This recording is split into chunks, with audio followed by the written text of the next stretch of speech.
Welcome to my channel S it's Guru. आज के इस वीडियो में हम लोग जानने वाले हैं क्लास 10th का। ठीक है, तो क्लास 10th का अगर हम बात कर ले तो क्लास 10th का जो एक्सरसाइज 1.2 है एनसीईआरटी का, उसका क्वेश्चन नंबर फर्स्ट हम लोग इस वीडियो में पढ़ने वाले हैं। तो क्वेश्चन नंबर फर्स्ट क्या कहते हैं कि prove that root 5 is irrational. तो ये क्वेश्चन सभी को पता ही होता है, जितने भी क्लास 10th के जितने बच्चे पढ़ाई करते हैं ना, अगर वो मैथ सब्जेक्ट पढ़ रहे हैं तो उनको ये पता होता है कि रूट 5 जो पहला क्वेश्चन नंबर जो है एक्सरसाइज 1.2 का, तो इसमें रूट 5 इरेशनल नंबर है। ये प्रूव करने वाला क्वेश्चन बहुत भली भांति सभी बच्चों को पता होता है पहले से।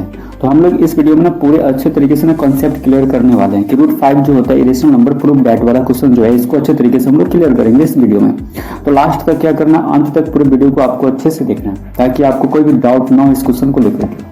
ठीक है, तो चलते हैं। बहुत ही आसान है क्वेश्चन, कोई भी हार्ड नहीं है। अगर आप लॉजिकली अगर इस क्वेश्चन को अच्छे तरीके से पूरे लास्ट तक देखोगे तो आपको समझ में आ जाएगा। तो क्वेश्चन क्या है, prove that root 5 is irrational. ठीक है, तो चलते हैं हम लोग क्वेश्चन को सॉल्व करते हैं। फिर से क्वेश्चन को हम लोग देख ले तथा prove that root 5 is irrational. ठीक है, तो यहाँ पे ये हमको प्रूव करना है। तो सबसे पहले इस क्वेश्चन को बनाने के लिए आपको क्या करना है, कुछ ऐसी बातों का ध्यान रखना है। सबसे पहले ऐसे क्वेश्चन को सबसे पहले लेट मान लेना। ठीक है, या एज्यूम, या आप इसको एज्यूम मान सकते हो। चलो हमने मान लिया एज्यूम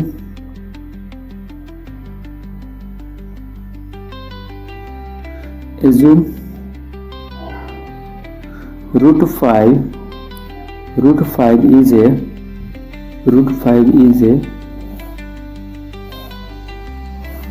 रेशनल। ठीक है, आपको एज्यूम करके मान लेना है कि जो रूट 5 है वो क्या है, रेशनल है।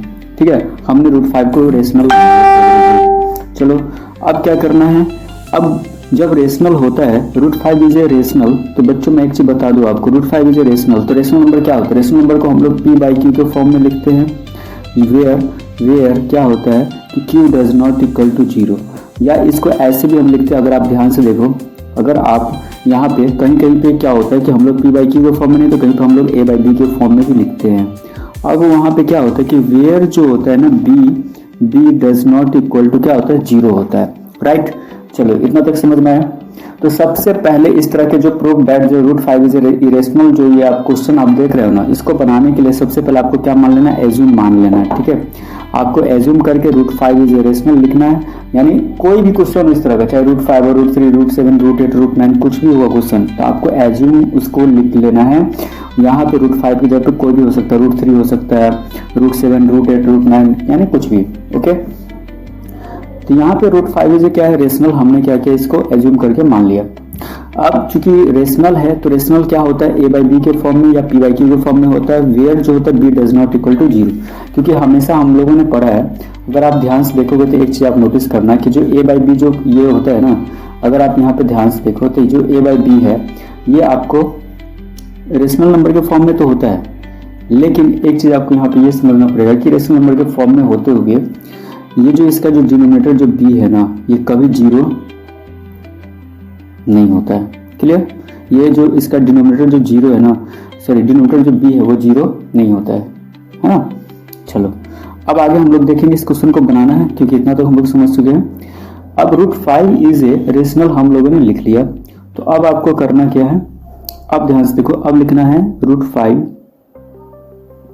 Is equal to a by b.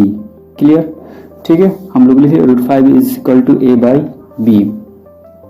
अब नेक्स्ट स्टेप में लिखना क्या है, squaring on both side we get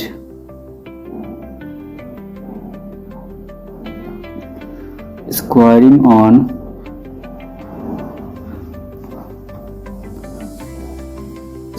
on both sides. ठीक है, अब इसका स्क्वायरिंग ऑन बोथ साइड करना है, तो उसके हिसाब से अगर आप ध्यान से देखो तो स्क्वायरिंग ऑन बोथ साइड करेंगे तो कैसे होगा। चलो ठीक है, थोड़ा सा हम इसको रेफ्रेश कर लेते हैं। ओके, देखो ध्यान से, हमने लिखा यहाँ पे root 5 is equal to a by b, और उसके बाद हम लोगों ने यहाँ पे एक स्टेप चूज किया था स्क्वायरिंग करने वाला, स्क्वायरिंग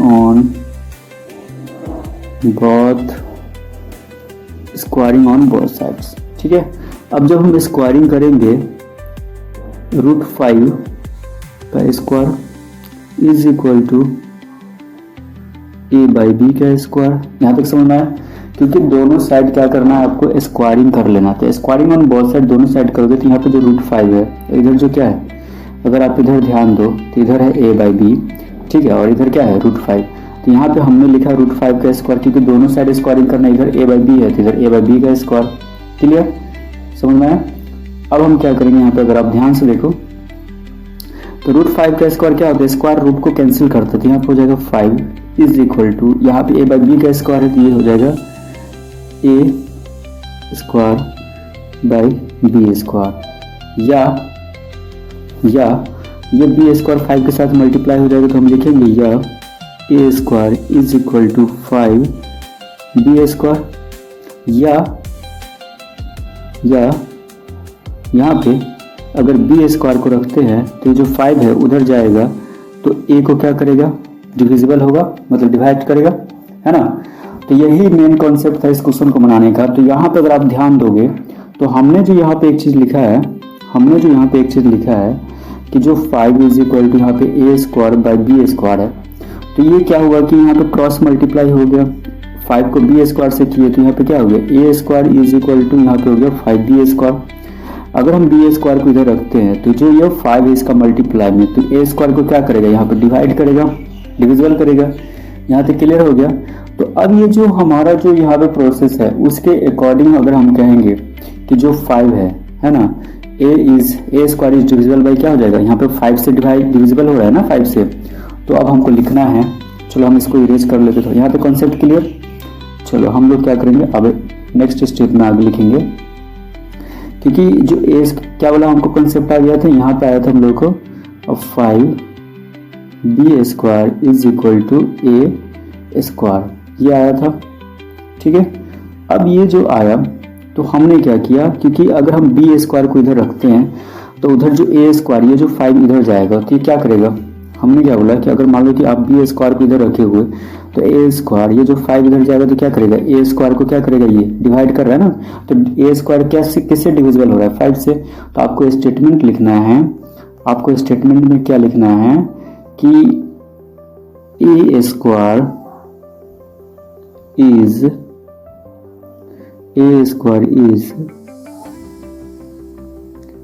डिविजिबल बाय 5।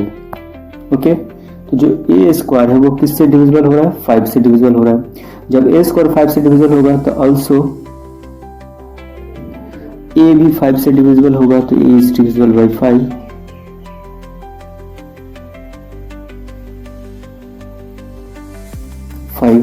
तो a भी किससे डिविजिबल होगा, 5 से। चलो अब नेक्स्ट स्टेज में और एक चीज आपको बता दे कि इसका जो है ना, ये जो 5 है, अगर हम यहाँ 5 की बात कर ले तो 5 क्या होता है, 5 एक आपको प्राइम नंबर होते हैं। 5 कौन सा नंबर होता है, 5 होता है आपको प्राइम नंबर, है ना। तो जो 5 प्राइम नंबर है, तो 5 प्राइम नंबर है, क्लियर हो गया। तो इसके अकॉर्डिंग 5 प्राइम नंबर है। तो अब नेक्स्ट स्टेप में क्या करना है, हम इरेज कर लेते हैं, आप चाहो नोट कर सकते हो। अब नेक्स्ट स्टेप में हम जहाँ तक पढ़े थे, तो आप क्या करेंगे, लेट मानेंगे। लेट में क्या मानेंगे, a is equal to 5k, हमने इसको लेट माना, a इज इक्वल टू कितना माना, 5k माना। अब इसका वैल्यू पुट करेंगे,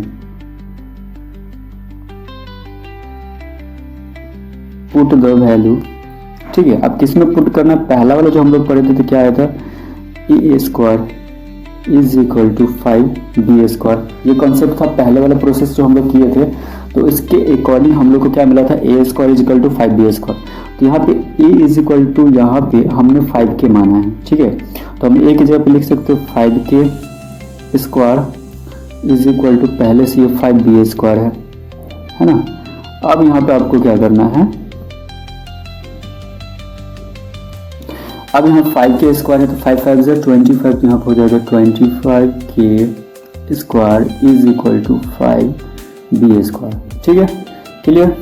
चलो अब यहाँ पे अगर हम एक चीज आप ध्यान दो, तो अगर हम b² को इधर रख ले, b² को इधर रहने दे, तो उधर जाएगा तो जो 25k² जो है वो किससे, ये जो 5 मल्टीप्लाई में b के साथ इधर आएगा तो क्या हो जाएगा, डिवाइड में। तो 5 1 जब 5, 5 5 से 25, यानी अगर आप ध्यान से देखो,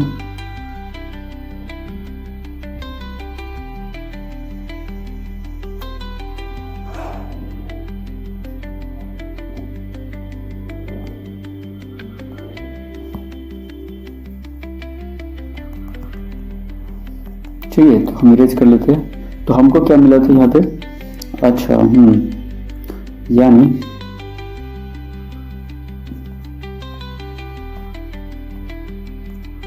तो हमको मिला था 5b square, 5b square is equal to 25k square. ये वाला हमको मिला था 5b square is equal to 25k square. तो हमने क्या किया था, अगर आप ध्यान से करो तो बी स्क्वायर को हम इधर रहने दिए थे और उधर गया 25 और इधर ये 5 क्या है मल्टीप्लाई में, तो इधर आएगा डिवाइड, है ना। अब कट गया 5 1 5, 5 5 25, कितने बार में, 5 बार में। तो हम यहाँ लिख सकते हैं 5k स्क्वायर। चलो अब यहाँ पे क्या है, B square is equal to आ गया 5k स्क्वायर। तो अगर हम k स्क्वायर को इधर रखेंगे तो जो 5 है वो क्या करेगा, बी स्क्वायर को डिविजिबल कर रहा है, तो बी स्क्वायर डिविजिबल बाय किससे हो रहा है, 5 से, है ना। तो आप एक चीज यहाँ पे नोटिस करोगे, आप यहाँ एक चीज ध्यान दो, नोटिस क्या करोगे कि पहले वाले प्रोसेस में क्या हो रहा था कि जो ए स्क्वायर है वो 5 से डिविजिबल था। अब यहाँ पे अगर हम नोटिस कर रहे हैं ध्यान से, तो अब यहाँ पे क्या हो रहा है कि जो बी स्क्वायर है वो भी क्या हो रहा है, 5 से डिविजिबल हो रहा है। अब दोनों के दोनों क्या है, प्राइम नंबर, 5 तो प्राइम नंबर होता है ना, तो दोनों प्राइम नंबर से डिविजिबल, ए स्क्वायर भी और बी स्क्वायर भी। क्लियर। अब यहाँ तक हम लोग कंसेप्ट क्लियर कर चुके हैं। तो अगर हम आगे पॉइंट की बात कर ले थोड़ा सा, तो अब यहाँ पे आपको हम दोनों को मैच करना है, कंट्राडिक्शन जो होगा कि, अब देखो ध्यान से, तो हम यहाँ लिखेंगे कि if b square is divisible by 5, also b is divisible by 5, है ना। तो आवर एज्यूम्पशन जो है ना, हमारा जो एज्यूम्पशन था, हमने जो माना था कि √5 रेशनल है, वो क्या हो गया, our assumption contradicts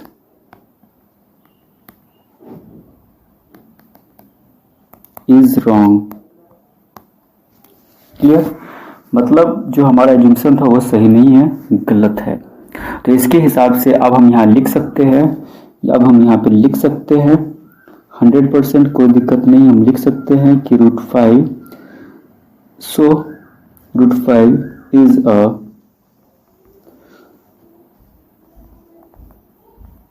irrational number. Thank you so much video को वॉच करने के लिए, है ना। तो √5 इज इरेशनल नंबर, ये प्रूव करना रहेगा। तो इस तरह से आपको सारा